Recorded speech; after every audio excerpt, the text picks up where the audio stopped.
house of random, I wouldn't say useless, but just random stuff.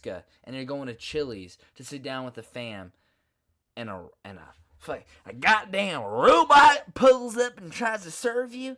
You're like, excuse me. I'd like to be a gallon of milk that expires, maybe the 23rd, the 24th, instead of, maybe the 15th, the 16th. You know what I'm saying? Everybody, welcome. If you're new, if you're old, welcome back. My name would be Evan. You can call me Ev, Red, Captain Redbeard, Big Red Bastard, Eel Sauce, Red Rob Zombie, Son of Ritz. We go by a whole bunch of names. But yeah, welcome to another episode. I know, this is weird. It's daylight outside. I know. I've literally never recorded while it's daylight outside. It is 2:52. So, we woke up at the crack of around 2:30 p.m. And we're out here, we're grinding. So we got some of that natural light coming in. We got some of the artificial light here. And, it's the best of both worlds. But yeah, what is up, everybody? Today is, what day in February?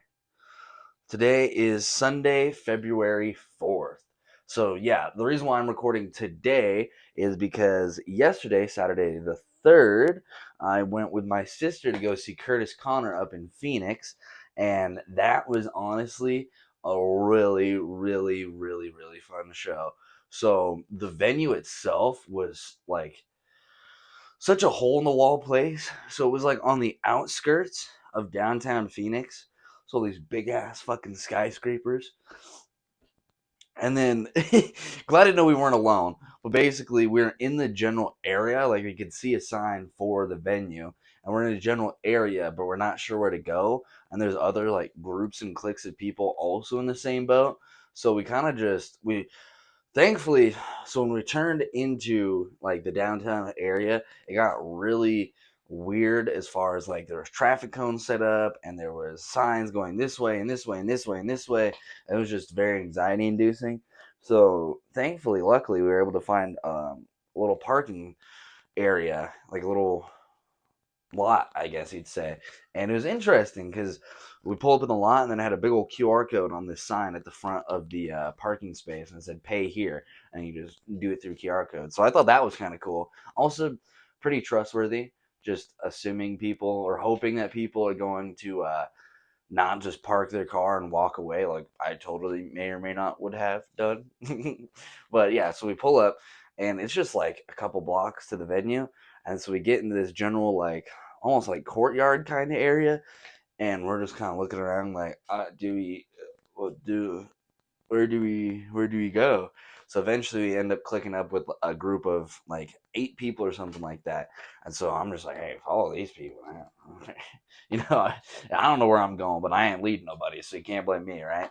So we follow this group, and then it leads and wraps around and then goes up these stairs. So I guess the venue was part of or in the same area as this bar. So it went to this stairwell system that split off. And so we're waiting in line. Line wraps around, get into the venue. It's basically like I think of like a clamshell, like a half circle. So you got the stage like right in the middle, and then it just fans out like that. I don't know who did the seating or what, but RIP. So basically, there was, try and explain the best I can, but basically there's the stage and then there's sets of tables. But then there's like rows in between that, right? So you have basically lines of tables coming out from where the stage is, and that's so like everyone can like walk through. So you have the lines going like this from the stage, and then you have a parallel curved line that's like basically like the middle of the room. Essentially, it acts as like the major walkway.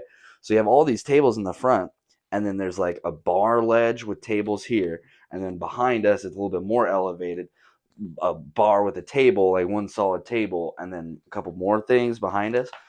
So we walk in and we're getting escorted to our seat. We go around, and we get sat in the aisle that is the main thoroughfare for the back. But so it's our 2 chairs, a table, and then people at a booth behind us. So RIP those girls. But yeah, we walk in and the lady just fucking takes us to our table, and there's 2 girls sitting like I'm sitting here, and there's a girl sitting right here, and they're just sitting there or whatever, and then I see 2 empty chairs in front of them, and the lady's like, all right, and then this will be your seats right here. And then I look at the girls, and I'm like, oh, okay. And I just fucking, my little petite little ass just fucking sits right, I mean, it was my chair. It's not like, and me and my sister just sitting there, just on like stools, basically like this, just kind of sitting there. People behind us, they're just like eating and drinking or whatever. Bro, it was okay. That's one thing that got me. Oh my god, I didn't really have a chance to look at the menu because by the time we got in the venue, because it started at 7 and we pulled up at like 6:20 or so.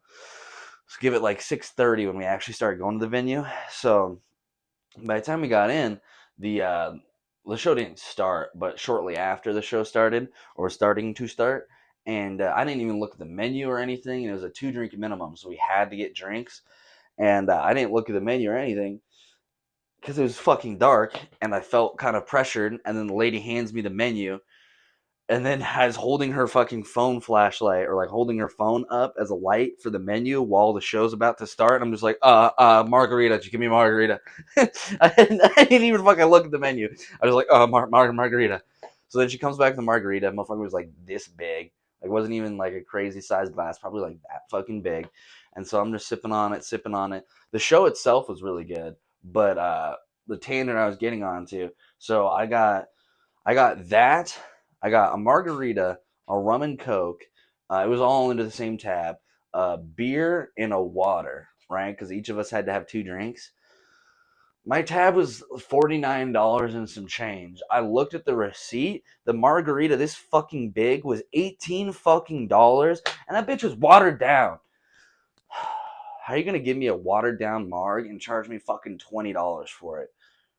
Excuse me? The water, a can of liquid death, was $10 fucking dollars. Excuse me? Oh my god, I'm blown about that. That shit pissed me off. And then of course I had a tip on top of that. So I shelled out 60 clams for 3 fucking drinks, for 4 drinks. A beer, 2 mixed drinks, and a fucking water was 60 fucking dollars. And you know none of that goes to fucking Kurtis or anyone that performed. You know that goes straight to the fucking venue. I'm still upset about it. I'm still upset. I got fucking taxed. I got fleeced. That shit. I Show was great though. The show itself was really, really fucking funny. I forget his name. I'm an asshole. I forget his name, but he had his buddy on before him that was like the cold open mic, and he was pretty funny as well. And he had went through cancer, like had head cancer, brain cancer, or whatever. And he went through like a shit. I think he said like 35 rounds of radiation, some crazy amount of treatment. He's good now, but he had a lot of his not content. I guess some of his jokes were based off of that, and like one of them was about how how basically makes sense that going through such an intense process can mess with your fertility. So before he went through the process, he went and he froze his sperm, and he tells a funny ass story, and I won't ruin it, but basically the whole joke of it and everything, and he says during it, he's like, imagine that your parents knew that you masturbated and then were excited for you. Like, it was fucking hilarious. It was honestly really fucking funny. Kurtis knocked it out of the fucking park. I went into it not thinking anything or having any expectations, and I'm glad I didn't because it was honestly really fucking funny. I'm not a hard person to make laugh either, especially if I got a drink in me. I'm an easy chuckle, right? But nah, his shit was really funny. It was just trippy because like it was probably 30 to 40 feet away from him. Nah, closer to 30, more like 20 to 30 feet away from him. I was right there from him. And it was weird because other than the Suicide Boys, that was the only, well, actually, that was the second live event I've been to. But it's the second time I've been that close or in proximity with somebody that I've been following online for forever. Because I've been following Kurtis's channel on YouTube probably since he fucking started. We'll call it like 2017, 2018, something like that. I've been watching Kurtis's channel for fucking years and years and years. So it was cool to finally get to see him in person.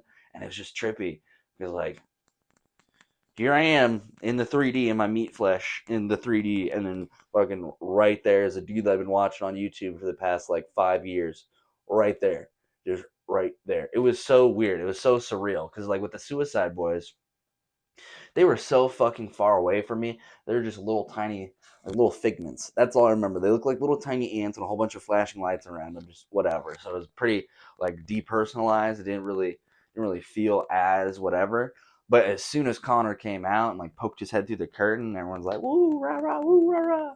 I'm like, "Oh my god, he's He's right there. That's Kurtis Conner. He's right fucking there. What the fuck?" But yeah, no, the show is really, really good. Really funny.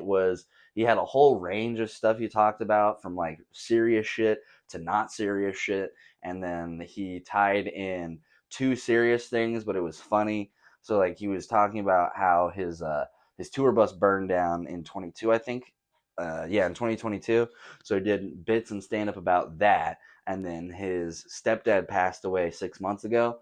So then he basically was able to wrap around a bit from the previous one about his bus burning down and put that into like with his stepdad passing away. It was just honestly really fucking funny, and it was cool. I had a great time. Keon had a great fucking time. It was about like 2 hours because yeah, it started a little after 7, and then I remember checking my phone. It was like 8:40 something, and then the lights were starting to come up. So yeah, it was a solid like 2 hours, give or take, $1.45 maybe. But yeah, it was a really good venue, and yeah, and then we went home. Got home at like probably a little after 11. No, close to like 11:30 because oh my god, the traffic and construction on the I-10 and like out in Phoenix. Holy shit, dude. Because they're building, excuse me, they're building more of those giant fucking overpass bridge things. But in the quest to make those, they have to like derail a whole bunch of bullshit everywhere, and it's just, it is atrocious. Phoenix construction road work. Oh my god, I felt bad for Kim because she had to drive, and that was not fun for the both of us. But it was yeah, that was driving and all that. Getting there was fine ish. It was just getting back that was the real kicker, trying to get on I-10, fucking missing turns because it looks like blocked off construction and going under other places. It was okay. It was mad fucking funny. So we had to get gas, so we hopped off of I-10 and went to this Circle K. So then I don't even know how essentially, but we missed a couple of our turns and ended up doing a full circle, ending up back at the same gas station that we initially stopped at 15 minutes before, because I'm trying to follow the Navi, and it's like turn right here, and I'm like right here, but it's like blocked off, and like we couldn't, so we keep going straight, and so it's rerouting, and the next thing I know, we pull up at a light. There's the gas station to the right of us, and I see the same homeless dude with the red blanket that we left. I was like, oh my god. And she's like, shut the fuck up, don't even say it, shut the fuck up. I know, we're right back where we fucking started. So yeah, getting onto the highway, ooh, that was a chore. But once we actually got on the highway and we are just ripping that puppy down, that was all good. But yeah, so got home last night, and then I streamed. I've been streaming fucking every day this week since Tuesday, I think. Yeah, I think Tuesday was the first day that I figured that shit out. So I've been streaming pretty much every day on Twitch, twitch.tv/eel, capital E, sauce, capital S, with a 4 for the A. So yeah, I've just been playing Fort with the gamers, banging out streams. I think last night I did like a 4.5 hour stream or something crazy like that. So, just been banging out the stream content as well. Because as far as all the different mediums, the 4 different mediums of art that I'm trying to make or content I'm trying to produce, streaming's the easiest and the lowest barrier to entry. I have the webcam, I have the mic, I literally open the application, run some tests to make sure the audio and the video looks good, and then I hit a button and it goes live, right?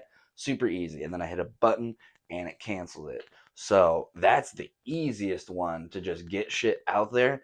Doing the podcast, doing the weed tube, that I gotta, for these ones, I gotta sit down, talk for an hour plus, whatever. Then I go edit it, I have to render it, wait for that, upload it on YouTube, blah, blah, blah, blah, blah. And that's why usually I record on Saturdays and then do the editing, uploading on Sundays. But I knew I'd have today off, so I was like, fuck it, I'll just do it today. Because last night I could not be bothered. When I got home to record, I was like, yeah, I don't really want to record, but I do want to stream. But yeah, so we've been going ham on that because it's been the easiest avenue to be able to do that. I need to get into the music. It's just the most laborious. Like streaming, easiest. I'd say podcasting second, WeedTube third, and then the hardest for sure is the music right now. Just because it's a new thing that I'm completely unfamiliar with, and I gotta set aside time to just sit down and start fucking with it. But yeah, I'm getting a new tattoo on Tuesday, so 2 days from now, getting a new tattoo, and it's gonna be back here. So that's gonna be fun. That's gonna be spicy. But yeah, I'm heartbroken. I found out my sister. So there's a tattoo convention that's gonna be the 8th through the 10th of March this year, like next month. And I found out last night that my sister probably can't come because she's gonna be moving or already moved and at a new job and all that kind of bullshit. But I'm like, bruh, because we went last year to last year's and she got a piece. So I was like, dude, I'm going this year. My artist that I go to, Sarah, their shop's gonna be there as like one of the booths at the convention. Like, come on, dude, I'm gonna be getting a piece. Like, come on, dude. She's like, I'll see, I'll try. So yeah, that's fucking heartbreaking. I thought I'd have my sister to go with, but maybe not. So probably go solo to that. I might record a video for it. I don't know. We'll see. We'll see. We'll see what we feel like. We'll see what we feel like. Oh, yeah, it just feels good to I'm just in a groove of doing and being and doing stuff. I think I said in the last episode I figured out how to like edit thumbnails and be able to put out thumbnails. So now my non-podcast videos, I can have thumbnails for them that are beyond just a YouTube recommended like screenshot of a random point in the video. So that's nice. But yeah, I've been really doing all right. Not too shabby, thankfully. Thus far, we're doing all right. Because yeah, so we saw Kurtis, and then gonna get yadded, and then there's the tattoo convention, and then my birthday. So it's gonna be a fun couple months here. Honestly, I'm looking forward to it. I'm looking forward to it. That's for sure. But shit, I think I'm gonna. So the other day at work, I saw that there was this article in the Arizona Daily Star. And I know you're like, what? Newspaper? Daily Star? What the fuck? And it's pertaining to Arizona's proposal would allow composting of humans. So it's not quite ashes to ashes, but there's an element of dust to dust in proposed legislation that allow Arizonans to make garden mulch out of the dearly departed. That's based. Legislation awaiting debate in the full Arizona House would allow companies to offer, quote, natural organic reduction, quote, end quote, as an alternative to burial or traditional cremation. As with cremation, the family would get back the remains, but this process produces what amounts to mulch. Quote, the family can use the soil to plant a tree, lobbyist Jake Hinman told lawmakers. They can plant the grieving family's favorite flowers. Then, in the spring, when those flowers bloom, there's tremendous sort of spiritual connection for all these grieving families, he said. Hinman, lobbyist for National Organic Reduction of Arizona, which wants to start offering the process here, said it uses add-ins that are all natural, including organic materials such as alfalfa and other items that provide nitrogen and carbon. Then heat and oxygen are also applied to simply accelerate that microbial breakdown, he said. So over the course of about 30 days, the body is mostly reduced and then sifted out to take out the screws or other foreign objects in the human body, Hinman said. Traditional cremation essentially leaves the crushed bones, but with this process, the smaller the smaller bones, believe it or not, are not able to be reduced down, he explained. The larger bones are crushed using the same mechanical process as regular cremation and mixed back into the soil. All that added calcium is great for the soil, he said. Only thing is, while that procedure is legal in 7 states, Hyman said anyone who tries to do natural reduction in Arizona now would violate state law. Acceptable in Arizona are traditional burial, donation for science or medicine, or cremation as it's commonly understood. Cremation is defined in state law as the heating process that reduces human remains to bone fragment by combustion and evaporation. More recently, Arizona lawmakers approved the process called alkaline hydrosis. That's a variant on cremation where a body is reduced to essential elements using a solution of water, alkaline chemicals, heat, agitation, and pressure, all to accelerate normal decomposition process. Damn, that's crazy. Yeah, I mean, I remember hearing about this a couple years ago in like Oregon or Washington about how they wanted to do the same thing and just basically composting people.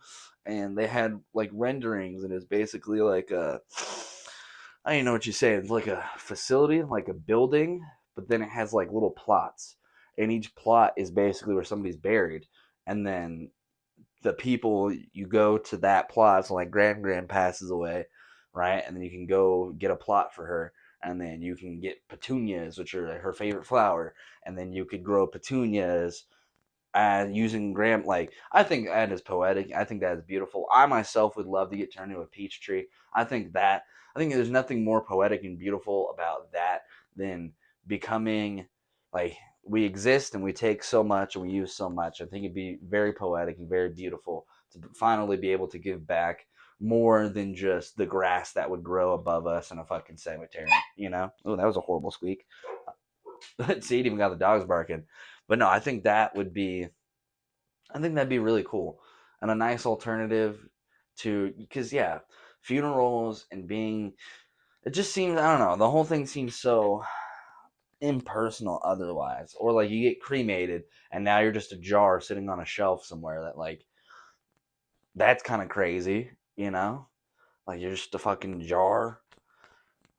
I don't know. But then at the same time, like I don't want to be just, I guess I don't have a really say in it because I'm gone already, but I don't know, them being in a cemetery, that just seems so, I don't know, antiquated in a way. I don't know. There's something about the idea of being composted and then you becoming something for other stuff. I think that's really beautiful, and I think Arizona should do that. That'd be pretty based. I don't see what would be wrong with it. I don't see the harm in it. I mean, it's fucking America. We should be able to do what we want anyway. All right. Fuck these laws and fuck these government trying to tell me what I can and can't do with my deceased me, ma. I'll do whatever I want. I'll fucking bury her in the backyard, make some petunias. But that other one though, that sounds kind of metal. Using water. What was that? Fucking something hydrosis. What was it? Alkaline hydrosis. That just sounds cool. That honestly, that just sounds cool. In both cases, what the family gets back are ashes that can be buried, scattered, or kept in a container. It's what's left over that House Bill 2 2081 proposes to change. It oftentimes met with a little intrigue, maybe with a little surprise, Hinman told lawmakers, that then leads to more questions and sometimes a desire to know more and possibly choose that as an option, he said. He said that the fact that 7 states have adopted this and that his client wants to get into the business here shows there is some demand. There certainly was curiosity by the Arizona lawmakers who've heard this bill so far.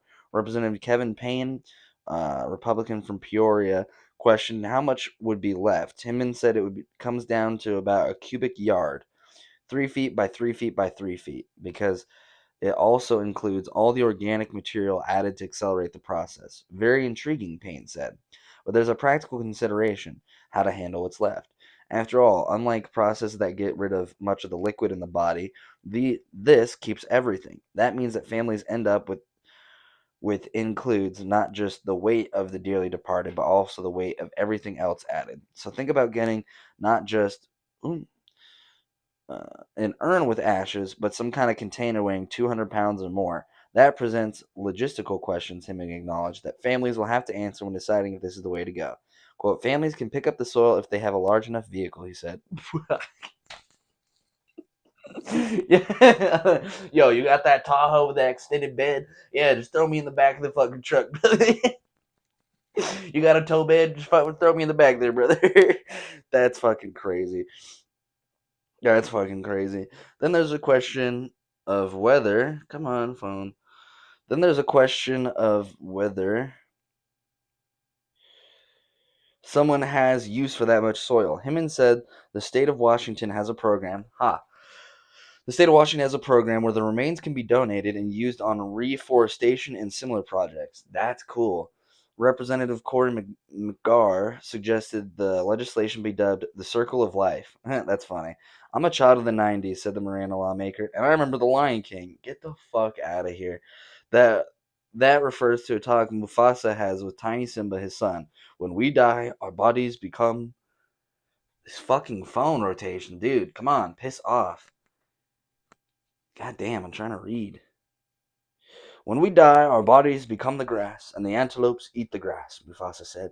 And so we are all connected to the great circle of life. Movie references aside, Hemming told McCarr he was, quote, connecting all the value of this. There are a lot of folks that feel that sort of spiritual connection of going back to earth and allowing their body to become one with it, he said.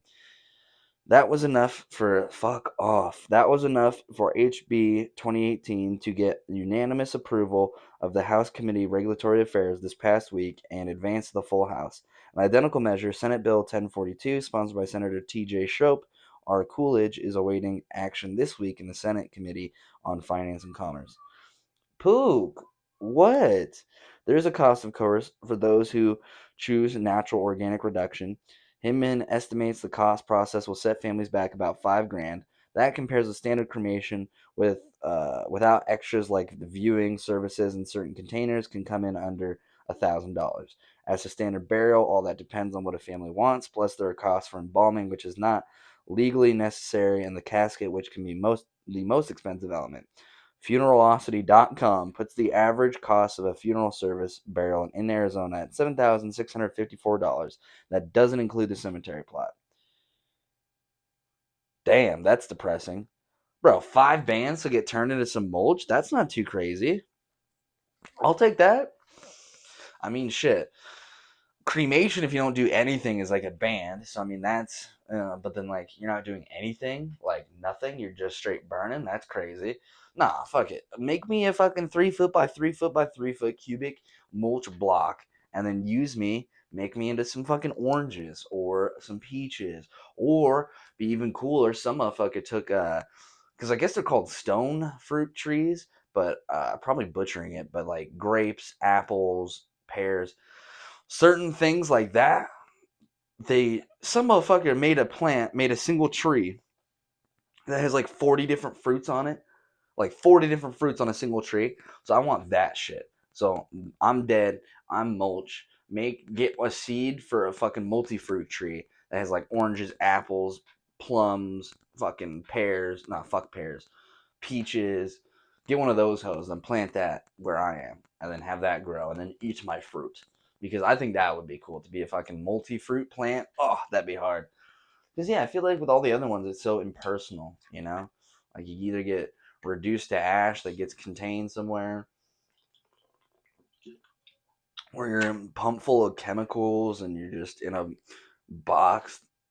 That yeah, no, all of it just seems so impersonal with being connecting with nature and being returned back to where we came from. You know, I feel like humanity, especially where we're at now, we've become the furthest we've ever been away from nature and our like animal selves and animal world. You know, I mean, for Christ's sake, I'm sitting in a room with fucking bricks and plastic and lights and electricity. Like, it doesn't get much more removed from the outdoors than being indoors, you know.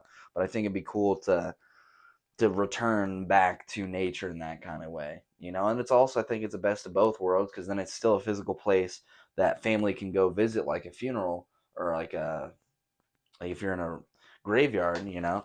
So, but it's more personalized because, like I said, you can grow whatever and you can grow anything, dude. Nah, make a weed plant, grow a huge, make like the newest strain of weed that nobody's ever seen before. Take like some OG crosses. Yeah, do some fuck a peach tree. Do some mad cannabis science using my soil. Oh, that'd be awesome. Make a new fucking weed strain that just pops the fuck off, and use my soil and be like, yeah, it was grown naturally with his ingredients. How full circle would that be? I'm in the dirt, and you grow weed out of me, and then you get to smoke me down there. That'd be kind of cool. Smoking with the homies, you know what I'm saying? That'd be kind of crazy though, being a weed plant. You can turn into a weed plant. Some like reincarnation shit. That'd be kind of funny though. Shit, yeah, make me a weed plant. Whoever is there for after me when I'm gone and I get reduced organically, grow some fucking weed on me, dog. Because it'll definitely be legal far by then.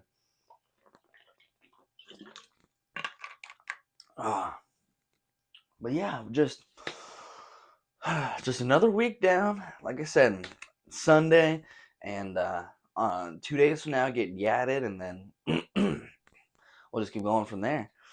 But yeah, fuck it. I don't know how deep we are right now. Let's see. I started recording at like 2:30 something. No, more like 2:40 something. 3:20 something.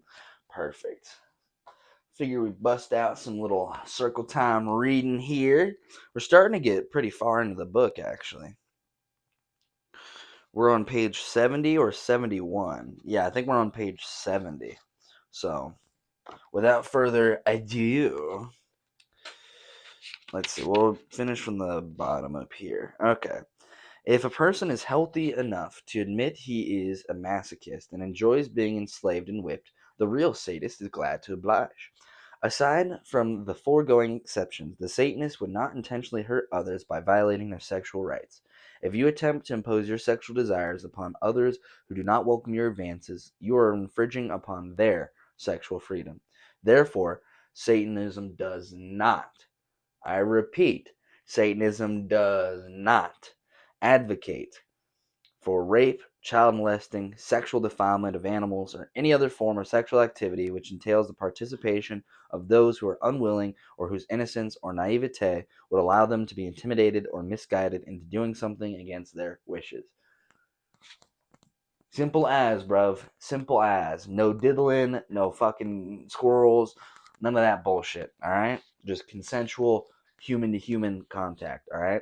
If all parties are involved are mature adults who willingly take full responsibility for their actions and voluntarily engage in given form of sexual expression, even if it is generally considered taboo, then there's no reason for them to repress their sexual inclinations.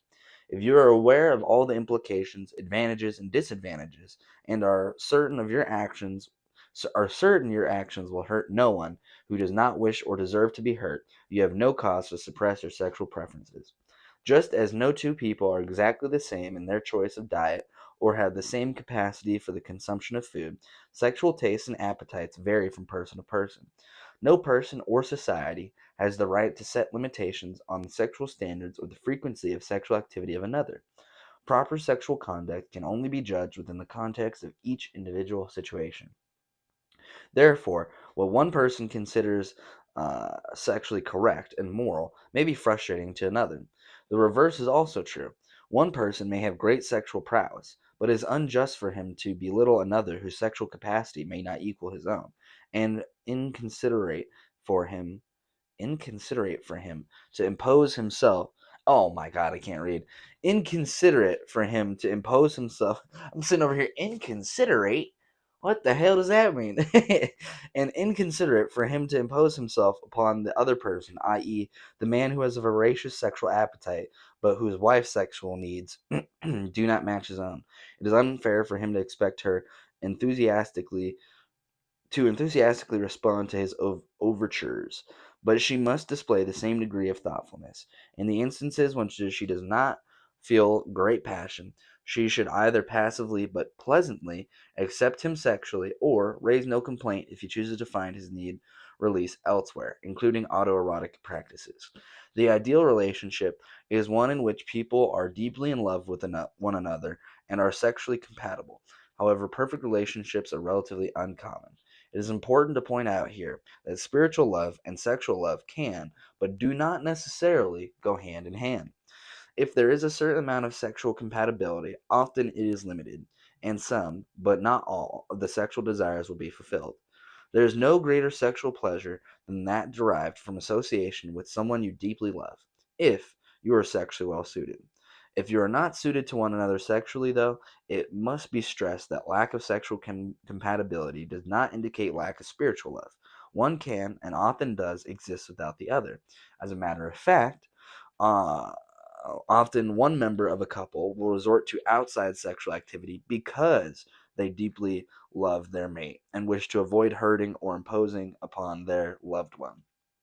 A lot of this is written with he, the he pronoun, so I'm just using they because it's applicable to just people, not just a himothy. Let's see. Yeah, because they deeply love their mate and wish to avoid hurting or imposing upon their loved one. Deep spiritual love is enriched by sexual love, and it is certainly and necessarily. Holy fuck, bro! I am stone sober and I still can't read. Maybe this is why I'm reading. Deep spiritual love is enriched by sexual love, and it is certainly a necessary ingredient for any satisfactory relationship. But because of differing sexual predilections, outside sexual activity or masturbation sometimes provides a needed supplement. Masturbation, considered a sexual taboo by many people. Not nowadays, buddy. Not nowadays. Creates a guilt-ridden problem not easily dealt with. Much emphasis must be placed on this subject, as it constitutes an extremely important ingredient of many of successful magical working. Ever since the Judeo-Christian Bible described the sin of Onan, Genesis 38:7 through 10, man has considered the seriousness and consequences of the solitary vice. Okay, that's mad funny. The solitary vice. I'm about to sin by myself. Not the solitary vice. That's crazy. Even though modern sexologists, okay, have explained the sin of Onan as simply coitus interruptus. That sounds like some Harry Potter shit. Coitus interruptus. Just stop fucking. Dude, what the hell? Why am I not fucking? Practically, oh no, wait. The damage has been done through centuries of theological misinterpretation. Aside from actual sex crimes, masturbation is one of the most frowned upon sexual acts. During the last century, innumerable texts were written describing the horrific consequences of masturbation. That is true. Motherfuckers talking about, oh, you'll go blind if you ain't get a crank. The fuck, dude? How am I gonna? Oh, I can't say I spanked the monkey too hard. Oh, like what the fuck? Yeah, people been weird about that shit. Practically all physical or mental illnesses were attributed to the evils of masturbation. Okay, yeah. Pallor of the complexion, shortness of breath, furtive expression, sunken chest, nervousness, pimples, and loss of appetite are only a few of the many characteristics supposedly resulting from masturbation. Holy fuck, we're dumb. God damn, we're dumb. Total physical and mental collapse assured if one did not heed the warnings in those handbooks for young men. That is crazy. The lurid descriptions in such texts would be almost humorous were it not for the unhappy fact that even though contemporary sexologists, doctors, writers, etc., have done much to remove the stigma of masturbation, the deep-seated guilt induced by the nonsense in those sexual primers have been only partially erased. A large percentage of people, especially those over 40, cannot emotionally accept the fact that masturbation is natural and healthy, even if they now accept it intellectually, and they in turn relate their repugnance, often subconsciously, to their children. It was thought that one would go insane if, despite numerous admonitions, his autoerotic practices persisted. This preposterous myth grew from reports of widespread masturbation by the inmates of mental institutions. It was assumed that since almost all incurably insane people masturbated, it was their masturbation that had driven them mad. God damn, we're fucking stupid. Motherfuckers in a loony bin sees all these people just cranking their hogs. Like, well, That's the reason why they went crazy. See, Bill, that's what happens when you crank your hog too many times, brother. You end up in a loony bin, like Susie over there. Jesus, that's crazy. That is crazy. It was assumed, no one ever stopped to consider that the lack of sexual partners of the opposite sex and the freedom from inhibition, which is a characteristic of extreme insanity, were the real reasons for the masturbatory practices of the insane. Many people would rather have their mates seek outside sexual activity than perform autoerotic acts because of their own guilt feelings. The mate's repugnance towards having them engage in masturbation, or the fear of their mate's repugnance, although in a surprising number of cases, a vicarious thrill is obtained from the knowledge that the mate is having sexual experience with outsiders, although is seldom admitted. If stimulation is provided by envisioning one mate's sexually engaged with others, this should be brought out into the open where both parties may gain from such activities. However, if the prohibition of masturbation is only due to guilt feelings on part of one or both parties, they should make every attempt to erase those guilts or utilize them. Many relationships might be saved from destruction if the people involved did not feel guilt about performing the natural act of masturbation. Masturbation is regarded as evil because it produces pleasure derived from intentionally fondling a forbidden area of the body by one's own hand. The guilt feelings accompanying most sexual acts can be assuaged by the religiously acceptable contention that your sensual delights are necessary to produce offspring, even though you cautiously watch the calendar for the safe days. You cannot, however, placate yourself in this rationale while engaging in masturbatory practices. I'm just trying to spread my seed. Ah, fuck, I don't have an excuse. Masturbation is regarded, okay. No matter what you've been told about the Immaculate Conception, even if blind faith allows you to swallow this absurdity, you know full well if you are to produce a child, there must be sexual contact with a person of the opposite sex. If you feel guilty for committing the original sin, you certainly will feel even deeper guilt for performing a sex act only for self gratification with no intention of creating children. The Satanist fully realizes why religionists declare masturbation to be sinful. Like all other natural practices, like all other natural acts, people will do it, no matter how severely reprimanded. Causing guilt is an important facet of their malicious scheme to obligate people to atone for sins by paying their mortgages on the temples of abstinence. Even if a person is no longer struggling under the burden of religiously induced guilt, or thinks they aren't, modern man still feels shame if he yields to his masturbatory desires. A man may feel robbed of his masculinity if he satisfies himself autoerotically rather than engaging in the competitive game of woman chasing. Yeah, no, see, this is how I know this book was written way back when, because, there's a thing called the Hub and Reddit, and, trust me, there is not as much a competition to how did he put it? Let's see, what was it? How did he put it? Competitive. Yeah, there's not a lot of people engaging in the competitive game of woman chasing nowadays. Now you got somebody named Riley Reid and a place called OnlyFans and a thing called the Internet. So now you kind of just saying, LeVay, the game has changed, buddy. The game has changed. Let's see. A woman may satisfy herself sexually, but yearns for the ego gratification that comes from the sport of seduction. Neither the quasi Casanova nor bogus vamp feels adequate when reduced to masturbation for sexual gratification. Both would prefer an inadequate partner. Satanically speaking, though, it is far better to engage in a perfect fantasy than to cooperate in an unrewarding experience with another person. With masturbation, you are in complete control of the situation. To illustrate the undebatable fact that masturbation is an entirely normal and healthy practice, it is performed by all members of the animal kingdom. Human children will also follow their instinctive masturbatory desires unless they've been scolded for it by their indignant parents, who are undoubtedly berated by their parents, and so on down the line. It is unfortunate but true that the sexual guilt of parents will immutably be passed on to their children. In order To save our children from the ill-fated sexual destiny of our parents, grandparents, and possibly ourselves, the perverted moral code of the past must be exposed for what it is: a pragmatically organized set of rules which, if rigidly obeyed, would destroy us.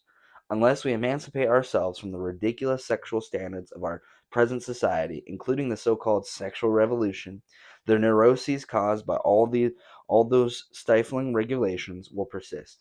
Adherence to the sensible and humanistic new morality of Satanism can and will evolve society in which our children can grow up healthy and without devastating moral encumbrances on our existing sick society. Damn, that was a little bit of bars. Okay. Not all vampires suck blood. Satanism represents responsibility to the responsible instead of concern for psychic vampires. Many people who walk the earth practice the fine art of making others feel responsible and even indebted to them without cause. Satanism observes these leeches in their true light. Psychic vampires are individuals who drain others of their vital energy.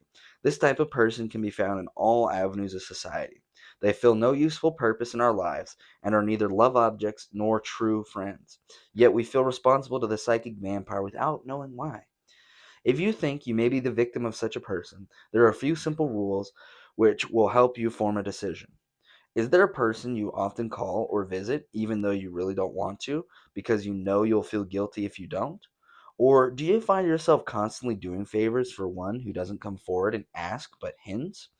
Often, the psychic vampire will use reverse psychology, saying, "Oh, I couldn't ask you to do that," and you, in turn, insist upon doing it. The psychic vampire never demands anything of you. That would be far too presumptuous. They simply let their wishes be known in subtle ways which will prevent them from being considered pests. They wouldn't think of imposing and always willing are always content to willingly accept their lot without the slightest complaint outwardly. Their sins are not of commission, but of omission. It's what they don't say, not what they do say, that makes you feel you must account to them. They are so much they are much too crafty to make overt demands upon you because they know you would resent it and would have a tangible and legitimate reason for denying them. A large percentage of these people have special attributes which make their dependence upon you more feasible and much more effective. Many psychic vampires are invalids, or pretend to be, or, quote, mentally or emotionally disturbed. Others might feign ignorance or incompetence, so you will, out of pity, or more often, exasperation, do things for them. The traditional way to banish a demon or elemental is to recognize it for what it is and exorcise it. Recognition of the modern day demons and their methods is the only antidote for the devastating hold over you. Most people accept these passively vicious individuals at face value only because their insidious maneuvers have never been pointed out to them. They merely accept these poor souls as being less fortunate than themselves and feel they must help them however they can. It is this misdirected sense of responsibility, or unfounded sense of guilt, which well the altruisms nourishes well the altruisms upon which these parasites feast. The psychic vampire is allowed to exist because he cleverly chooses con- conscientious, responsible people for his victims, people with great dedication to their moral obligations. In some cases, we are vampirized by groups of people as well as individuals. Every fundraising organization, be it a charitable foundation, community council, religious or fraternal association, etc., carefully selects a person who is adept at making others feel guilty for its chairman or coordinator. It is the job of this chairman to intimidate us into opening first our hearts and then our wallets to the recipient of for their goodwill, never mentioning that, in many cases, their time is not unselfishly donated, but that they're drawing a fat salary for their noble deeds.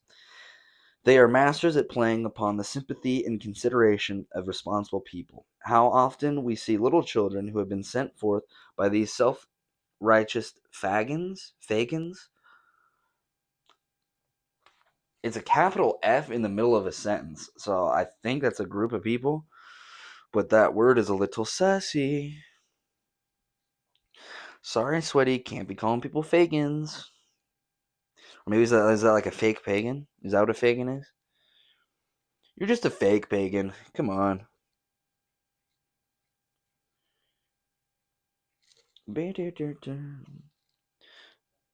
Oh, a fictional character. A fagin is a fictional character and the secondary antagonist in Charles Dickens' novel Oliver Twist. In the preface of the novel, he describes as a, quote, receiver of stolen goods. A villainous old man who trains and uses young boys as thieves. Oh. Oh, okay. Your name's sus as hell, but okay. So you're an archetype for an old dude that gets little dudes to do what you want. Okay. Interesting. Oh, that makes sense. Yeah. How often we see little children who have been sent forth by these self-righteous fagins to painlessly extract donations from the kindly who can resist. Oh my god, I gotta read these as sentences. How often we see little children who have been sent forth by these self-righteous fagins to painlessly extract donations from the kindly. Who can resist the innocent charm of a child? Bro, it's like the fucking Girl Scouts sitting outside the fucking store. I hate that shit. I hate that shit. I'm a fucking degenerate asshole, okay? I'm going in to go get fucking alcohol, alright? And no, I don't have fucking cash, okay? And I come out, there's a little fucking girl this fucking big, glasses half the size of her fucking face. Do you want some Girl Scout cookies? Yes, I'd love some Girl Scout cookies, but I'm sorry, I don't have any fucking cash. But fuck your parent for putting you here to make me feel bad to buy your fucking cookies.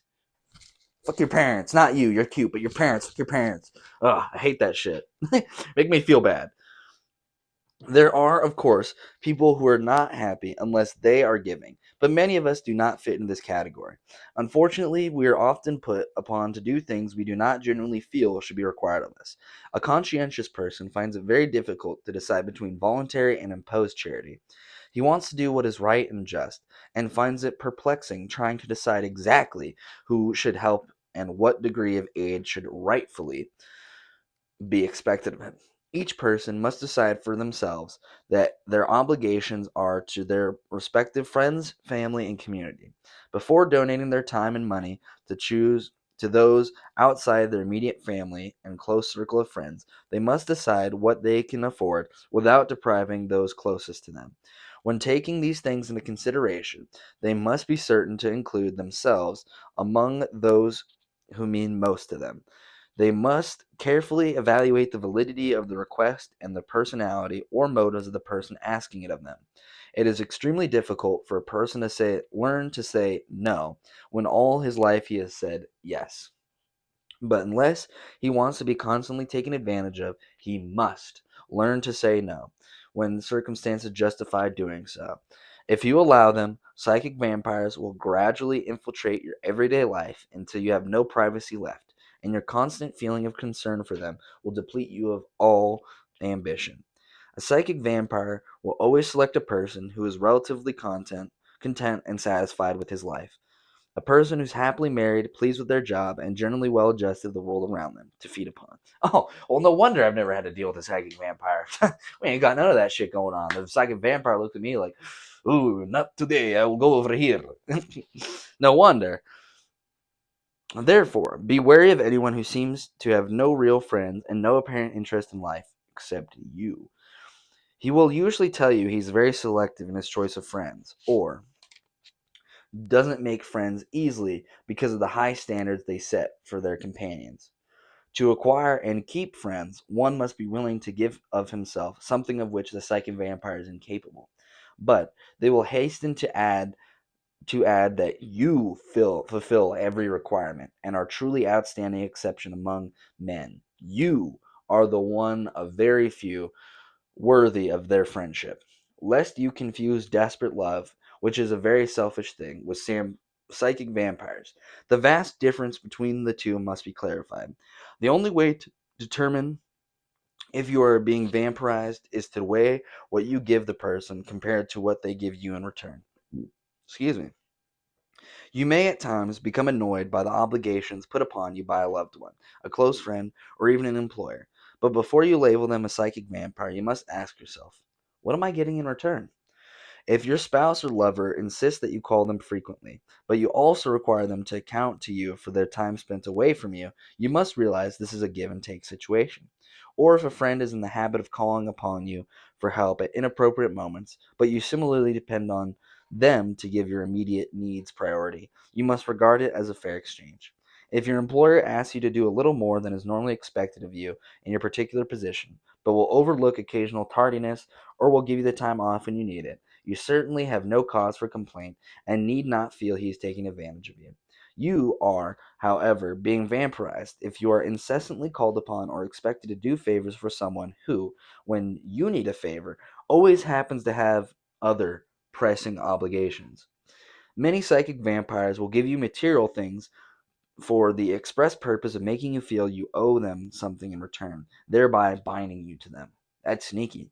The difference between your giving and theirs is that your return payment must come in a non material form.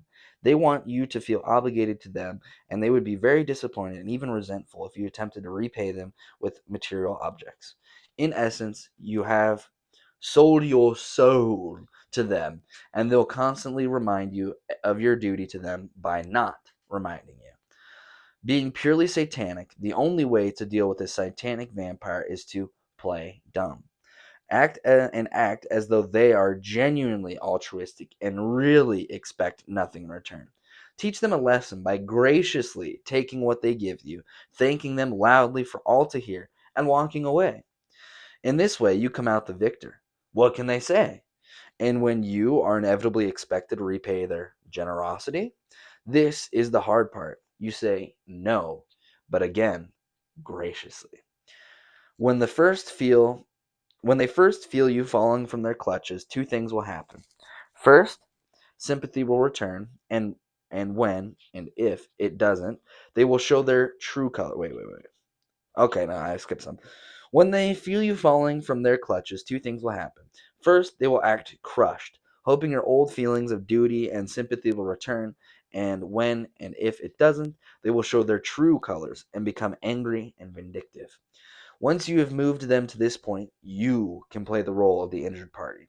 After all, you've done nothing wrong. You just happen to have said have happened to have had pressing obligations when they needed you, and since nothing was expected in return for their gifts, there should be no hard feelings. Generally, the psychic vampire will realize his methods have been discovered and will not press the issue.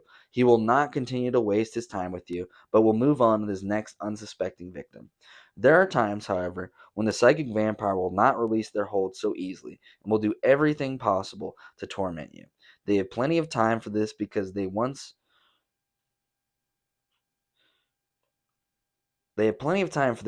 when once rejected, they will neglect all else, what else little they have, that is, to devote their every waking moment to planning the revenge to which they feel you are entitled. For this reason, it is best to avoid a relationship with this kind of person in the first place. Their adulation and dependence on you may at first be very flattering, and their material gifts very attractive, but you will eventually find yourself paying for them many times over. Don't waste your time with people who ultimately destroy you, but concentrate instead on those who will appreciate your responsibility to them and likewise feel responsible to you. And if you are a psychic vampire, take heed. Beware the Satanist. He is ready and willing to gleefully drive the proverbial stake through your heart. Bars. All right. I think that's a good place to put a little pin in it. A little pin. I mean, look at that. We're a good that's a good third of the way in there. That's a decent little chunker right there. We're on page 81. So we read like 10, 11 pages right there. Nothing too crazy, but yeah, I think it's what, like 4:30 now, something like that. Oh no, definitely not. Oh, I would cry if it was 4:30. It is 3:50. Oh, I'm gonna get out of here, edit this, upload it. I guess it doesn't really pertain to this episode, but just keep on the lookout in the future. I will be streaming. So like right now, tonight, Sunday the 4th, I'll be streaming. But obviously, well, this video will be up, so I'll be streaming tonight. So if you watch this, I'll probably be streaming later tonight. So be on the lookout for that. But if y'all made it this far, fucking comment vigilante. Yeah. If you made it this far on the pod, comment vigilante. And thank y'all for watching once again. And I will see you guys in the next one.